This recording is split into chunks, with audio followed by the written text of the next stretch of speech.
60 വർഷങ്ങൾക്ക് മുൻപ് ക്രൂരമായി കൊല ചെയ്യപ്പെട്ട ഒരു രാജ്യത്തിന്റെ ആദ്യത്തെ പ്രധാനമന്ത്രി.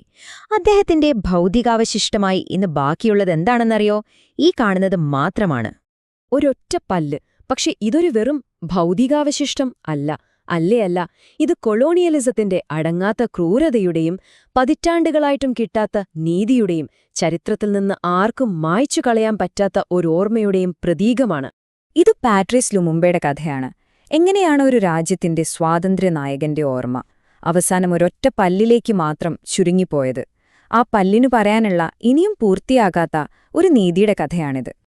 അപ്പോ ഈ കഥയുടെ തുടക്കം നമ്മൾ വിചാരിക്കുന്നത് പോലെ പതിറ്റാണ്ടുകൾക്ക് മുൻപല്ല, വളരെ അടുത്ത കാലത്ത് നടന്ന ഒരു സംഭവത്തിൽ നിന്നാണ്. മറന്നുപോയ ഈ ചരിത്രത്തെ വീണ്ടും ലോകത്തിന്റെ മുന്നിലേക്ക് കൊണ്ടുവന്ന ഒരു സംഭവം. അപ്പോ സ്വാഭാവികമായും നിങ്ങൾക്കൊരു സംശയമുണ്ടാകും, ആരായിരുന്നു ഈ പാട്രിസ് ലുമുംബ? കോങ്കോയുടെ ചരിത്രത്തിലെ ജനാധിപത്യ രീതിയിൽ തെരഞ്ഞെടുക്കപ്പെട്ട ആദ്യത്തെ പ്രധാനമന്ത്രിയായിരുന്നു അദ്ദേഹം. കൊളോണിയൽ ഭരണത്തിനെതിരെ ഒരു തീപ്പൊരി പോലെ ശബ്ദമുയർത്തിയ നേതാവ്. പക്ഷെ അദ്ദേഹത്തിന് ആ സ്ഥാനത്തിരിക്കാൻ കഴിഞ്ഞത് വെറും കുറച്ചു മാസങ്ങൾ മാത്രമായിരുന്നു. ഈ ഒരൊറ്റ പല്ലിനുണ്ടല്ലോ വിചിത്രവും ഭയാനകവുമായൊരു യാത്രയുടെ കഥ പറയാനുണ്ട്. ലുമുംബയെ കൊലപ്പെടുത്തിയ ശേഷം ഒരു ബെൽജിയൻ ഉദ്യോഗസ്ഥൻ അതൊരു വിജയചിഹ്നം അല്ലെങ്കിൽ ഒരു ട്രോഫി പോലെയാണ് എടുത്തുമാറ്റിയത്. ഒന്ന് ആലോചിച്ചു നോക്കൂ. വർഷങ്ങൾക്ക് ശേഷം, അതായത് 2016 ഈ ഉദ്യോഗസ്ഥന്റെ മകളുടെ കയ്യിൽ നിന്നാണ് പോലീസ് ഈ പല്ല് കണ്ടെത്തുന്നത്. ഒടുവിലാണ്, ഈ അടുത്താണ്, ഇതൊരു പ്രത്യേക പേടകത്തിലാക്കി ലുമുംബയുടെ കുടുംബത്തിന് ബെൽജിയം സർക്കാർ കൈമാറുന്നത്. എന്നാൽ ഈ പല്ലെന്ന പ്രതീകത്തിനുമപ്പുറം ആരായിരുന്നു യഥാർത്ഥത്തിൽ ലുമുംബ?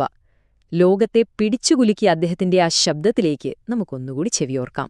വർഷം 1960, കോങ്കോയുടെ സ്വാതന്ത്ര്യദിനമാണ്. വേദിയിൽ ആരാണെന്നോ? മുൻപ് കോങ്കോയെ അടക്കി ഭരിച്ചിരുന്ന ബെൽജിയത്തിലെ ബോഡ്വിൻ രാജാവ്. അദ്ദേഹത്തിന്റെ വാക്കുകളിൽ ഒരുതരം പുച്ഛം നിറഞ്ഞിരുന്നു. ഞങ്ങൾ പോവുകയാണ്, പക്ഷെ നിങ്ങൾക്ക് നന്നായി ഭരിക്കാൻ കഴിയുമെന്ന ഉറപ്പുണ്ടെങ്കിൽ മാത്രം എന്തെങ്കിലും മാറ്റങ്ങൾ വരുത്തിയാൽ മതിയെന്ന്. അതായത്, നിങ്ങൾക്ക് തനിച്ചു ഭരിക്കാനൊന്നും അറിയില്ലെന്ന് പറയാതെ പറയുകയായിരുന്നു അദ്ദേഹം. എന്നാൽ ആ വേദിയിൽ സംസാരിക്കാൻ മുൻകൂട്ടി ക്ഷണിക്കുക പോലും ചെയ്യാതിരുന്നിട്ടും പ്രധാനമന്ത്രി ലുമുംബ മൈക്കിനടുത്തേക്ക് നടന്നു ചെന്നു. കാരണം അദ്ദേഹത്തിന് ലോകത്തോട് ചില കാര്യങ്ങൾ ഉറക്കെ വിളിച്ചു പറയാനുണ്ടായിരുന്നു. ബെൽജിയത്തിന്റെ ആ നാഗരിക ദൗത്യമെന്ന പൊള്ളായ വാദത്തെ അദ്ദേഹം ശരിക്കും കീറിമുറിച്ചു. നിർബന്ധിത തൊഴിലിനെക്കുറിച്ചും വംശീയമായ അധിക്ഷേപങ്ങളെക്കുറിച്ചും സാമ്പത്തിക ചൂഷണത്തെക്കുറിച്ചും കോങ്കോയിലെ ജനങ്ങൾ അനുഭവിച്ച കൊടിയ ദുരിതങ്ങളെക്കുറിച്ചും അദ്ദേഹം അവിടെ തുറന്നടിച്ചു.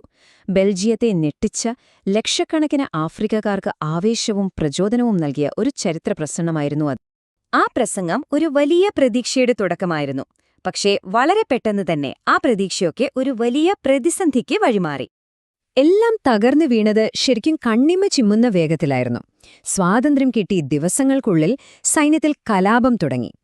ബെൽജിയത്തിന്റെ പിന്തുണയോടെ ധാതുക്കൾ കൊണ്ട് സമ്പന്നമായ കടാങ്ക എന്ന പ്രവിശ്യ രാജ്യത്തുനിന്ന് വേർപിരിഞ്ഞു പോവുകയാണെന്ന് പ്രഖ്യാപിച്ചു. ഐക്യരാഷ്ട്രസഭ സഹായിക്കില്ലെന്ന് കണ്ടപ്പോൾ ലുമുംബ സോവിയറ്റ് യൂണിയനോട് സഹായം ചോദിച്ചു. അതോടെ കാര്യങ്ങൾ കൂടുതൽ വഷളായി. വെറും 3 മാസത്തിനുള്ളിൽ ഒരു സൈനിക അട്ടിമറിയിലൂടെ ലുമുംബയെ അധികാരത്തിൽ നിന്ന് പുറത്താക്കി. ഇവിടെയാണ് ശീതയുദ്ധം എന്ന വലിയ കളിയിലേക്ക് നമ്മൾ വരുന്നത്. അമേരിക്കയും മറ്റ് പാശ്ചാത്യ ശക്തികളും ലുമുംബയെ കണ്ടത് ഒരു കമ്മ്യൂണിസ്റ്റായിട്ടാണ്. തങ്ങളുടെ യുറേനിയം പോലുള്ള പ്രകൃതി വിഭവങ്ങൾക്ക് ഒരു ഭീഷണിയായിട്ടാണ്. എന്നാൽ ലുമുംബയ്ക്ക് ഒറ്റ ലക്ഷ്യമേ ഉണ്ടായിരുന്നുള്ളൂ: കോങ്കോയുടെ പൂർണ്ണമായ പരമാധികാരം, സാമ്പത്തിക സ്വാതന്ത്ര്യം. ഏതെങ്കിലും ഒരു ചേരിയുടെ ഭാഗമാകാൻ അദ്ദേഹം ഒരിക്കലും ആഗ്രഹിച്ചില്ല. അടുത്തതായി നമ്മൾ കാണാൻ പോകുന്നത് ഈ കഥയിലെ ഏറ്റവും ക്രൂരവും ദുഃഖകരവുമായ അധ്യായമാണ്: ലുമുംബയുടെ കൊലപാതകവും ചരിത്രത്തിൽ നിന്ന് അദ്ദേഹത്തെ തന്നെ മായ്ച്ചുകളയാനുള്ള ആസൂത്രിതമായ ശ്രമവും. അട്ടിമറിക്ക് ശേഷം പിടിക്കപ്പെട്ട ലുമുംബയെ അദ്ദേഹത്തിന്റെ ഏറ്റവും വലിയ ശത്രുക്കളായ കടാങ്കായിലെ വിഘടനവാദികൾക്ക് കൈമാറുകയാണ് ചെയ്തത്. ഇത് വെറുമൊരു കൈമാറ്റമായിരുന്നില്ല, അതൊരു മരണവാറന്റായിരുന്നു. 1961 ജനുവരി 17 ബെൽജിയൻ ഉദ്യോഗസ്ഥരുടെ അറിവോടും പങ്കാളിത്തത്തോടും കൂടി അദ്ദേഹത്തെയും അദ്ദേഹത്തിന്റെ 2 സഹപ്രവർത്തകരെയും ഒരു ഫയറിംഗ് സ്ക്വാഡ് വെടിവെച്ചു കൊന്നു. പക്ഷെ അവരെ കൊന്നതുകൊണ്ടു മാത്രം അവർക്ക് മതിയായില്ല. ലുമുംബ ഒരു രക്തസാക്ഷിയാകാൻ പാടില്ലായിരുന്നു. അദ്ദേഹത്തിന് ഒരു ശവകുടീരം ഉണ്ടാകാൻ പാടില്ലായിരുന്നു. അതിനുവേണ്ടി അവർ അദ്ദേഹത്തിന്റെ ശരീരം കഷ്ണങ്ങളാക്കി സൾഫ്യൂറിക് ആസിഡ് നിറച്ചൊരു ബാരലിട്ട് അലിയിച്ചു കളഞ്ഞു. കൊലപാതകത്തിന്റെ ഒരു തെളിവ് പോലും ബാക്കി വയ്ക്കാതിരിക്കാനുള്ള അത്രയും ക്രൂരമായൊരു ശ്രമം. പതിറ്റാണ്ടുകൾക്കു ശേഷം ഒരു ബെൽജിയൻ പാർലമെന്ററി അന്വേഷണം നടന്നു. ആ അന്വേഷണത്തിൽ അവർ സമ്മതിച്ചു, ആ കൊലപാതകത്തിൽ തങ്ങളുടെ രാജ്യത്തിന് ധാർമ്മികമായ ഉത്തരവാദിത്വം ഉണ്ടെന്ന്. ശ്രദ്ധിക്കണം, നിയമപരമായ ഉത്തരവാദിത്വമല്ല, ധാർമ്മികമായ ഉത്തരവാദിത്വം മാത്രം. അങ്ങനെ നമ്മൾ വീണ്ടും ഇന്നത്തെ കാലത്തേക്ക് എത്തുകയാണ്. ലുമുമ്പ ബാക്കി വെച്ച ആ പൈതൃകം എന്താണ്?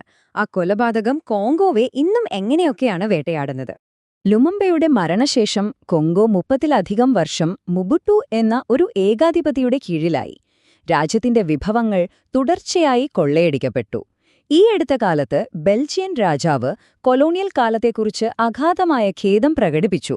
പക്ഷേ ഔദ്യോഗികമായി മാപ്പ് പറയാൻ ഇന്നും അവർ തയ്യാറായിട്ടില്ല. ആ ഒരൊറ്റ നേതാവിനെ നഷ്ടപ്പെട്ടതിൽ നിന്ന് ആ രാജ്യം ശരിക്കും ഇന്നുവരെ കരകയറിയിട്ടില്ല. 0. ഇതാണ് പാട്രിസ് ലുമുമ്പയുടെ കൊലപാതകത്തിൽ നിയമനടപടി നേരിട്ടവരുടെ എണ്ണം. ഒരാളുപോലും ഇന്നുവരെ ശിക്ഷിക്കപ്പെട്ടിട്ടില്ല. നീതി പൂർണ്ണമായും നിഷേധിക്കപ്പെട്ടു. അപ്പോ കൊടുങ്ങൻ ചോദ്യം ഇതാണ്: ബെൽജിയം ഒരു പല്ല് തിരികെ നൽകി.